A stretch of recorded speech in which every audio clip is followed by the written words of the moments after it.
Perfect picture, perfect script. बऱ्यापैकी दिसत नाही, पण राष्ट्रवादीचा पिक्चर एकदम परफेक्टच असतो. म्हणजे कसं, तर पार्थ पवारांच्या जमीन घोटाळ्याची बातमी आली आणि दुसऱ्या दिवशी सकाळी सुप्रिया सुळेंनी पार्थ पवारांना क्लीन चिट देऊन टाकली. 2 दिवसापूर्वीच भाजप सोडून कोणत्याही पक्षासोबत आघाडी करता येईल अशा वरिष्ठांच्या सूचना असल्याचं पवार गटाकडनं स्पष्ट करण्यात आलेलं. त्यानंतर लगेचच पार्थ पवारांचं नाव गाजलं. पवार गट पार्थ पवारांच्या बाबतीत तसा शांतच राहिला. त्यानंतर आल्या त्या बारामतीच्या निवडणुका. पवारांनी अक्षरशः या नगरपालिकेच्या इलेक्शनमध्ये अजितदादांना पास देऊन टाकला.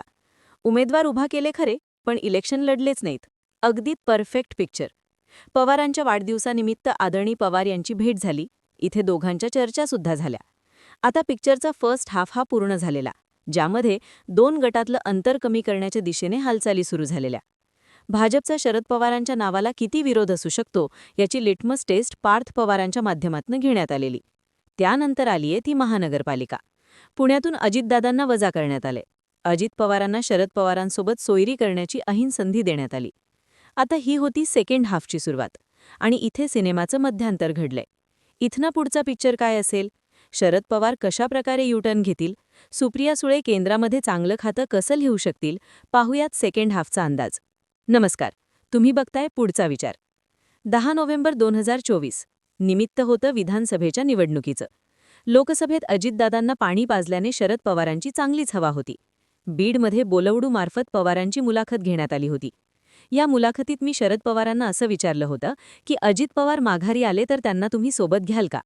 या प्रश्नाचं उत्तर देताना शरद पवार असं स्पेसिफिकली म्हणाले होते की आमचा विरोध आमच्या सहकाऱ्यांना नाही, ते आमचे सहकारी आहेत. फक्त ते ज्यांच्या सोबत गेले त्यांची विचारसरणी आम्हाला मान्य नाही. त्यामुळे त्यांना म्हणजेच भाजपला सोडून अजित पवार गट परत येत असेल तर त्याला नकार नाहीये. अर्थात इलेक्शनच्या तोंडावर अजित पवार भाजपला सोडून परत फिरले तर आपण त्यांना सोबत घेऊ देऊ, हे शरद पवारांचे विधान महत्त्वाचं होतं. पण विधानसभेत शरद पवारांना अपेक्षित असणारी गणितं बसली नाहीत.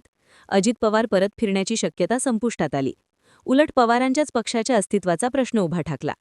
आता हे सगळं सांगण्याचे मुख्य कारण म्हणजे पक्षाच्या भविष्याची चिंता करताना अजित पवारांना जोडून घेण्याचं प्रॅक्टिकल राजकारण शरद पवारांना करावं लागणार आहे. पण त्याचसोबत भाजपची साथसुद्धा स्वीकारावी लागणार आहे. जी विचारसरणी मान्य नाहीये म्हणून शरद पवार सातत्याने सांगू पाहत आहेत, तिथेच शरद पवारांना तडजोड करावी लागणार आहे. अर्थात शरद पवारांचं राजकारण यशवंतराव चव्हाणांच्या मार्गावर आलेलं आहे. कसं?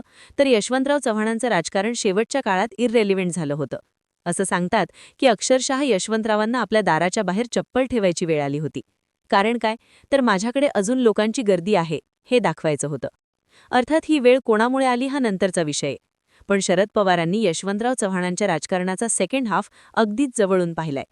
एका बाजूला वैचारिक तडजोड न केल्याने यशवंतराव मोठे ठरतात. असो आपल्याला शरद पवारांच्या बाबतीत मात्र असं घडताना दिसतं का? हे पाहायचे. आज शरद पवारांनी वैचारिक तडजोड स्वीकारली नाही तर पवारांचे राजकारण असंच इररिलेव्हंट ठरताना दिसू शकतं. लक्षात हे घेतलं पाहिजे की शरद पवार आता या पातळीवर नाहीयेत की पक्षातनं नवीन नेतृत्व तयार करू शकतील.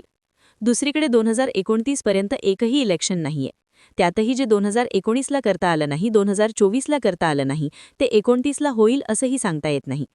शरद पवार यांच्या समकालीन असणाऱ्या HD देवेगौडा, लालू प्रसाद यादव अशा नेत्यांचं आणि त्यांच्या पक्षांचं काय झालं याची जाणीव शरद पवारांना आहे. थोडक्यात यशवंतरावांना पुढे पक्षाची जुळणी आपल्या वारसदारांची जुळणी करायची नव्हती. पवारांचं मात्र तसं नाहीये. वारसदार आणि भविष्यात पवार गटाची सोय लावणं हे शरद पवारांचे कर्तव्य असल्याचं दिसून येतं.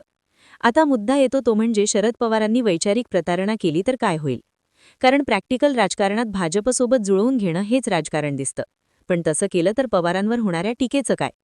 पवारांनी अखेरच्या काळात वैचारिक तडजोड केली, ही टीका पवारांना आपल्या पश्चात सुद्धा सहन करावी लागेल. ऐन उमेदीच्या काळात पवारांनी असा निर्णय घेतला असता तर चाललं देखील असतं. काँग्रेस सोडणं, पुन्हा काँग्रेसमध्ये सामील होणं, पुन्हा सोनिया गांधींच्या परदेशीपणाचा मुद्दा घेऊन बाहेर पडणं, 2-4 महिन्यात एक होणं, हे पवारांच्या राजकारणाच्या ऐन उमेदीत झालं. पण अखेरच्या काळात कसं करायचं हा महत्त्वाचा मुद्दा. थोडक्यात एकीकडे आजवरचं प्रॅक्टिकल राजकारण पुढे घेऊन जात भाजपसोबत जायला होकार द्यायचा आणि दुसरीकडे वैचारिक तडजोड न स्वीकारता पक्षाची वाताहत होऊन द्यायची. या प्रश्नाचं उत्तर मिळतं शरद पवारांच्या निवृत्तीत. शरद पवार निवृत्ती स्वीकारतील आणि शरद पवार गट राष्ट्रवादीत मर्ज होईल असा पिक्चर आत्ता तरी असल्याचं दिसून येत आहे. अर्थात या राजकारणात प्रमुख मर्यादा येते ती भाजपची. भाजपला शरद पवार हवेत का? जर पवारांचे राजकारण संपुष्टात येत असेल तर पवारांना पुन्हा अजितदादांसोबत जोडून बळ का द्यायचं?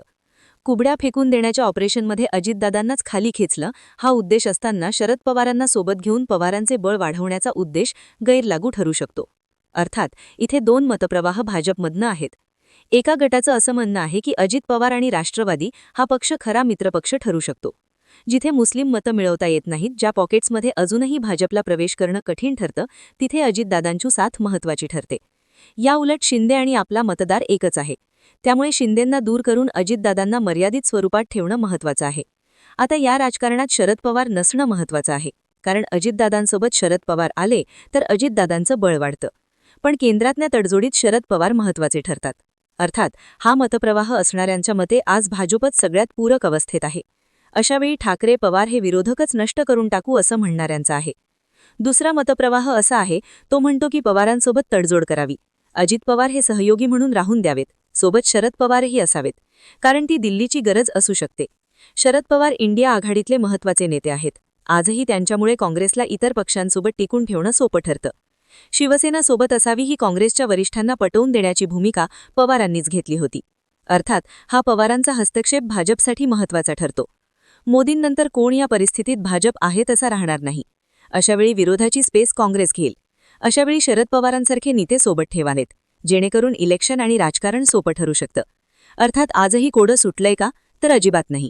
त्यामुळे अजित पवार आणि शरद पवारांचं कितीही ठरलं तरी दिल्लीचा अंतिम शब्द अजून ठरलेला नाहीये.